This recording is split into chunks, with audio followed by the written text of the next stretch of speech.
ನಿನ್ನೆ ದಿವಸ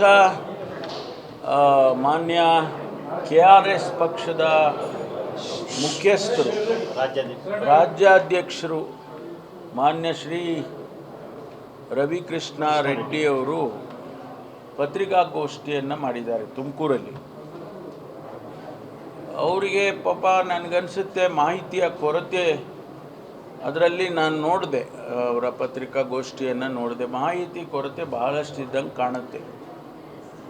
ಅವರು ನನ್ನ ಮೇಲೆ ವೈಯಕ್ತಿಕವಾಗಿ ಟೀಕೆಯನ್ನು ಮಾಡಿದ್ದಾರೆ, ಅಸಮರ್ಥ ಅಂತ ಹೇಳಿದ್ದಾರೆ. ಅದೆಲ್ಲ ಅವು ಹೇಳಲಿ, ಅವರು ಹೇಳೋದ್ರಲ್ಲಿ ನಾನೇನು ಅದನ್ನು ಅಬ್ಜೆಕ್ಷನ್ ಮಾಡೋದಕ್ಕೆ ಹೋಗೋದಿಲ್ಲ.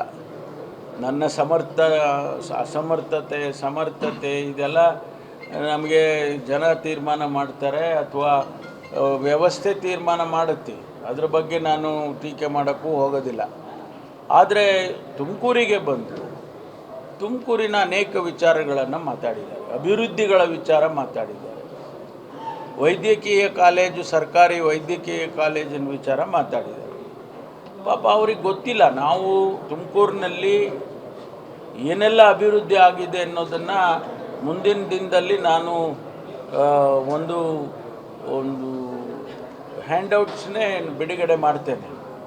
ಯಾಕೆಂದರೆ ನೋಡಿ, ವೈದ್ಯಕೀಯ ಕಾಲೇಜನ್ನು, ಸರ್ಕಾರಿ ವೈದ್ಯಕೀಯ ಕಾಲೇಜನ್ನು ಮಾಡಬೇಕು ಅನ್ನೋ ಉದ್ದೇಶಕ್ಕೇನೆ ನಾವು ಇವತ್ತು 130 ಕೋಟಿ ರೂಪಾಯಿ ಆಸ್ಪತ್ರೆಯನ್ನು, ಹಳೆ ಆಸ್ಪತ್ರೆಯನ್ನು ಹೊಡೆದು ಕಟ್ಟೋದಕ್ಕೆ ಹೊರಟಿದ್ದೀವಿ. ಆಮೇಲೆ ಆ ದುಡ್ಡು ಕೂಡ ಸೆಪ್ಮೀಸಲ್ಲಿ ಬಂದಿದೆ. ಏನೋ ಅವರು ಹೇಳಿದ್ದಾರೆ, ಅದನ್ನು ಹಣನೇ ಉಪಯೋಗ ಮಾಡಿಲ್ಲ ಅಂತ ಹೇಳಿದ್ದಾರೆ. ಆಮೇಲೆ 3 ತಾಲೂಕು, ಚಿಕ್ಕನಾಯಕನಹಳ್ಳಿ, ಆಮೇಲೆ ತಿಪ್ಟೂರು, ಗುಬ್ಬಿ, 3 ಮೈನಿಂಗ್ ತಾಲೂಕು ಅಂತ. ಆ ಮೈನಿಂಗ್ ತಾಲೂಕಲ್ಲಿ ದುಡ್ಡೇ ಖರ್ಚು ಮಾಡಿಲ್ಲ ಅಂತ 100 ಕೋಟಿ ರೂಪಾಯಿ ಈಗಾಗಲೇ ಅಪ್ರೂವಲ್ ಮಾಡಿ ಆ ಸೆಪ್ಮೀಸ್ ಇದರದ್ದು ಅಧ್ಯಕ್ಷರಿದ್ದಾರಲ್ಲ ಮಾನ್ಯ ಜಸ್ಟಿಸ್ ಸುದರ್ಶನ್ ರೆಡ್ಡಿ ಅವರು ಅಪ್ರೂವ್ ಮಾಡಿ ಕೊಟ್ಟಿದ್ದಾರೆ. ಆ ಕೆಲಸಗಳು ನಡೀತಾ ಇದೆ. ಅದು ಆಯಾಯ ಕ್ಷೇತ್ರದ ಶಾಸಕರೇ ತೀರ್ಮಾನ ಮಾಡಿದ್ದಾರೆ, ನಮ್ಮ ಕ್ಷೇತ್ರಕ್ಕೆ ಏನು ಬೇಕು ಅನ್ನೋದು ತೀರ್ಮಾನ ಮಾಡಿದ್ದಾರೆ. ಆ ಗೈಡ್ಲೈನ್ಸ್ ಕೊಟ್ಟಿದ್ದಾರೆ ಅವರು. ಎಜುಕೇಷನ್ಗೆ, ಹೆಲ್ತ್ಗೆ, ರೂರಲ್ ಡೆವಲಪ್ಮೆಂಟ್ಗೆ, ಫಾರೆಸ್ಟ್ಗೆ ಅಂದರೆ ಎನ್ವಿರಾನ್ಮೆಂಟಲ್ ಇದಕ್ಕೆ ಈ ರೀತಿ ಗೈಡ್ಲೈನ್ಸನ್ನು ಕೊಟ್ಟು ಆ ಗೈಡ್ಲೈನ್ಸನ್ನು ಒಳಗಡೆ ಹಣ ಖರ್ಚು ಮಾಡಬೇಕು ಅಂತ ಹೇಳಿದ್ದಾರೆ. ಅದರಲ್ಲಿ ಮಾಡಿದ್ದಾರೆ ಆ 3 ತಾಲೂಕು. ನಾನು ಅವರಿಗೆ ಪರ್ಸ್ನಲಾಗಿ ಭೇಟಿ ಮಾಡಿ ನೋಡಿ, ಆರೋಗ್ಯದ ದೃಷ್ಟಿಯಿಂದ, ಶಿಕ್ಷಣದ ದೃಷ್ಟಿಯಿಂದ ಜಿಲ್ಲೆನೇ ಒಂದು ಯೂನಿಟ್ ಅಂತ ತೊಗೊಳ್ಳಿ. ಬರೀ 2000 ಕೋಟಿನ ತೊಗೊಂಡೋಗಿ ಬರೀ 3 ತಾಲೂಕಿಗೆ ಖರ್ಚು ಮಾಡಿದರೆ ಆವಾಗ ತಾರತಮ್ಯ ಆಗುತ್ತೆ, ಬೇರೆ ತಾಲೂಕುಗಳಿಗೆ ಡೆವಲಪ್ಮೆಂಟ್ ಆಗೋದಿಲ್ಲ. ಅದಕ್ಕೋಸ್ಕರ ನೀವು 2 ಕ್ಷೇತ್ರ ಅಂತೂ ಎಜುಕೇಷನ್ ಆ್ಯಂಡ್ ಹೆಲ್ತು ನಮಗೆ ಪರ್ಮಿಷನ್ ಕೊಡಿ ಅಂತ ಕೇಳ್ಕೊಂಡಿದ್ದೆ. ಅವರು ಕೊಟ್ಟಿದ್ದಾರೆ. ಈಗ ಕೆಲಸಗಳು ಪ್ರಾರಂಭ ಆಗಿದ್ದಾವೆ, ಎಲ್ಲ 3 ಕ್ಷೇತ್ರದಲ್ಲೂ ಆಗಿದ್ದಾವೆ. ಈಗ ಜಿಲ್ಲೆ ಒಳಗೂ ಕೂಡ ಪ್ರಾರಂಭ ಆಗುತ್ತೆ. ಪಾಪ ಇವ್ರಿಗೆ ಯಾರು ಏನು ಹೇಳಿದ್ರೋ ಗೊತ್ತಿಲ್ಲ, ನಾವು ಸರ್ಕಾರಿ ಕಾಲೇಜ್ ಮಾಡೋದಕ್ಕೆ ಅಡ್ಡ 20 ಎಕರೆ ಭೂಮಿ ಆಗ ಹೊಸದಾಗಿ ಏನು ರಿಂಗ್ ರೋಡ್ ಬರುತ್ತೆ ಅಲ್ಲಿ ನಾವು ಈ ಕಾಲೇಜ್ ಮಾಡೋದಕ್ಕೆ ಕೂಡ ಹಾಸ್ಟೆಲ್ಸ್ಗಳು ಮುಂದಿನ ದಿನದಲ್ಲಿ ಮಾಡೋದಕ್ಕೆ ಅನುಕೂಲ ಆಗುತ್ತೆ ಅಂತ ಅಲ್ಲಿ ಜಾಗನ ಗುರುತಿಸಿದ್ದೀವಿ. ಈ ಆಸ್ಪತ್ರೆ ಆದರೆ 450 ಬೆಡ್ಡು ಆಸ್ಪತ್ರೆ ಆಗುತ್ತೆ. ಈಗಾಗಲೇ ಇನ್ನು ನಾವು ಮಹಿಳಾ ಮತ್ತು ಮಕ್ಕಳ ಆಸ್ಪತ್ರೆ, ಕ್ಯಾನ್ಸರ್ ಆಸ್ಪತ್ರೆ, ಟ್ರಾಮಾ ಸೆಂಟರ್ ಇದೆಲ್ಲ ಸೇರಿದರೆ ಅದೊಂದು 300-400 ಬೆಡ್ ಆಗುತ್ತೆ. ಆಗ ನಮಗೆ ಮೆಡಿಕಲ್ ಕಾಲೇಜ್ ಮಾಡೋದಕ್ಕೆ ಸಾಧ್ಯ ಆಗುತ್ತೆ. ಇದು ಪಾಪ ಅವರಿಗೆ ಗೊತ್ತಿಲ್ಲ. ನಾವು ಅವ್ರಿಗೆ ಯಾರಿಗೂ ಹೇಳಕ್ಕೆ ಹೋಗಲಿಲ್ಲ. ಅದರಿಂದ ಅದು ಒಂದು ಭಾಗ. ಆಮೇಲೆ ಅನವಶ್ಯಕವಾಗಿ ಅಧಿಕಾರಿಗಳ ಮೇಲೆ ಆಪಾದನೆ ಮಾಡೋದನ್ನು ನಾನು ಟೀಕೆ ಮಾಡೋಕ್ಕೆ ಹೋಗಲ್ಲ. ಅವರಿಗೆ ರೈಟ್ಸ್ ಇದೆ, ಮಾಡಲಿ.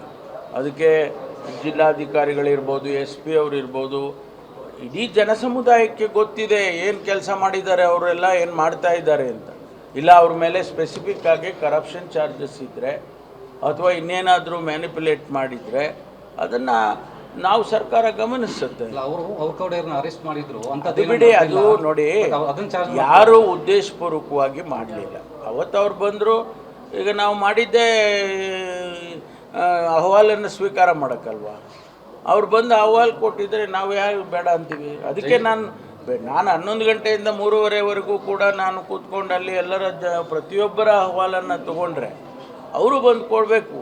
ಅವ್ರನ್ನ ಬೇಡ ಅಂತ ಯಾರಾದರೂ ಬೇಡ ಅಂತ ಹೇಳಿದ್ರ?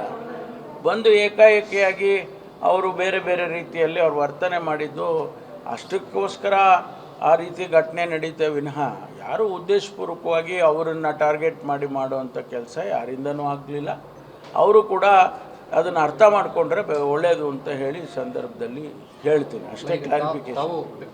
ಆಮೇಲೆ ಕೇಸ್ ಹಾಕಿದ್ರೆ ಅನ್ನೋ ಕಾರಣಕ್ಕೆ ನಿಮ್ಮ ಟಾರ್ಗೆಟ್ ಅಥವಾ ಸೋಷಿಯಲ್ ಮೀಡಿಯಾಗಳಲ್ಲಿ ಇಲ್ಲಪ್ಪ, ನನಗೆ ಯಾವ ಉದ್ದೇಶಕ್ಕೆ ಅವರು ಆ ರೀತಿ ಮಾತಾಡಿದಾರೋ ಗೊತ್ತಿಲ್ಲ. ನನ್ನ ಕ್ಲಾರಿಫಿಕೇಷನ್ ಇಷ್ಟೇ, ನಾವು ಯಾರಿಗೂ ವೈಯಕ್ತಿಕವಾಗಿ ಯಾರನ್ನು ಕೂಡ ನಾವು ಟಾರ್ಗೆಟ್ ಮಾಡಿ ಅಥವಾ ಅವರಿಗೆ ಇದು ಮಾಡಬೇಕು ಅಂತ ಅನ್ನೋ ಉದ್ದೇಶ ನನಗಂತೂ ಇಲ್ಲ. ನಾನು ಕೂಡ ಇಷ್ಟು ವರ್ಷ ರಾಜಕಾರಣದಲ್ಲಿ ಬಂದಿದ್ದೇನೆ. ಆಗಲಿ, ನನ್ನ ಮೇಲೆ ಮಾಡೋದಕ್ಕೆ ಅವ್ರಿಗೆ ಕಾರಣ ಇದ್ದರೆ ಮಾಡಲಿ, ಅದಕ್ಕೆ ಅದನ್ನು ನೋಡೋಣ ಅದೇನು ಅಂತ, ಅದಕ್ಕೆ ಉತ್ತರ ಕೊಡೋಣ.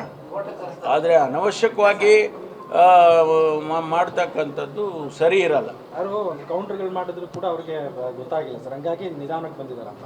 ಅಲ್ಲ, ಬರಲಿ, ಆಯಿತು, ಬಂದಿದ್ದಾರೆ ಅವರು. ಈಗ ರೆಪ್ರೆಸೆಂಟೇಷನ್ ಕೊಡೋದ್ರಲ್ಲಿ ಏನು ತಪ್ಪಿದೆ?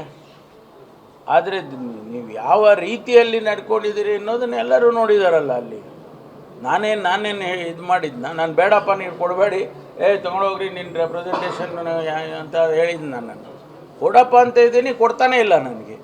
ಅಲ್ಲೇ ಕೈ ಹಿಡ್ಕೊಂಡೇ ಮಾತಾಡ್ತಾರೆ, ಅದನ್ನು ರೆಕಾರ್ಡ್ ಮಾಡ್ತಾರೆ. ಅದು ಸರಿ ಇಲ್ಲ ಅಂತ ಹೇಳಿದ್ದಷ್ಟೇ. ಅದು ಬಿಟ್ಟರೆ ಸುಮ್ಮನೆ ನಮಗೇನು ಅವ್ರ ಮೇಲೆ, ಅವರು ಒಂದು ರಾಜಕೀಯ ಪಕ್ಷವಾಗಿ ಇವತ್ತು ಕೆಲಸ ಮಾಡ್ತಿದ್ದಾರೆ, ಮಾಡಲಿ, ಸಂತೋಷ. ಸರ್ಕಾರದ ನ್ಯೂನತೆ ಆಗ್ಬೋದು, ವ್ಯವಸ್ಥೆಯ ನ್ಯೂನತೆಯನ್ನಾಗ್ಬೋದು, ಅವರು ಕಂಡಿಡಿದು ಹೇಳ್ತಾರಲ್ಲ, ಅದು ಮಾಡಲಿ. ಅವ್ರು ಯಾರು ಬೇಡ ಅಂತವ್ರೆ? ಅವ್ರನ್ನ ನಾವು ಬೇಡಪ್ಪ ನೀವು ಹೇಳಬೇಡಿ ಅಂತ ಹೇಳಿದ್ವಾ?